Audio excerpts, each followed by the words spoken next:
ya Pokeo. Pinyo wacho yango ni anyuola duto manoyudo midhiero mar olaibo ma Nairobi dhiyudo siling 10,000 mane jatend piny Kenya osingo ma oko kalo tich abich 31 dwene.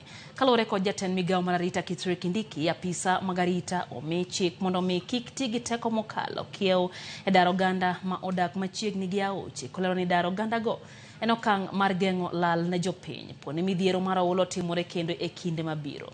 Jafwambo mara George Bati chako wachendo mara many piny report no heyo machal kod mae. Bang' ne sirikal golo chik mondo ji modak mita 30 kowuok e wang' aoche mondo dar kaluwore kod midhiero mane pi oula okelo e kuonde dak buora ma Nairobi koting'o kar dak ma Mathare. This time round, the government has ordered all those people who have constructed houses, businesses, or those who are farming in the riparian corridors to vacate that corridor, and if they don't, we will remove them by force. Tumeanza kule Nairobi, tumetoa watu 181,000 people who had constructed on the banks of the Nairobi rivers, that is the Nairobi River, Mathare River, and Ngong River. Jatend migawo mar arita Kithure Kindiki kokalo oboke mare ma kawuono oyango ni chenro no dhi maber kendo nyiso apisa mag arita mondo kik ti kod teko mokalo kiew e daro ji. Bende onyiso apisa matayo chenro no mondo mi joma idaro thuolo mar golo gigegi duto kapok omuk udi moger machiegni gi aore. E oboke no bende Kindiki oyango ni kind anyuola 40,000 mano oula okelo negi lal Nairobi.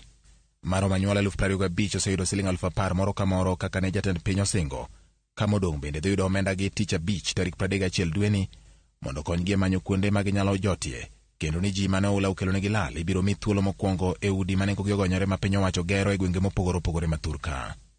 Jatend migawo nolero ni piny owacho biro pidho yien kendo chielo gi aoche ma Nairobi mondo geng' ne ji mane kod miluma mag gedo e tie aoche manyicha ne omiyo oganda oyudo lal e kinde mag koth. Ka omedo golo chik ne ji mapok odar mondo tim mano kapok odar gi githuon, Kindiki okoni dar oganda en okang' mar geng'o midhiero manyalo timore e kinde mabiro poni koth obiro medo bedo mang'eny e pacho ka kendo kelo oula maket kod mane otimore pacho ka jumbe manok mokalo. Bende olero ni chenro mar dar oganda ma ogedo kendo dak machiegni kod aoche itimo kaluwore kod chik kendo onge kweth kata oganda mora mora ma igeto. George Bati, Ramogi TV.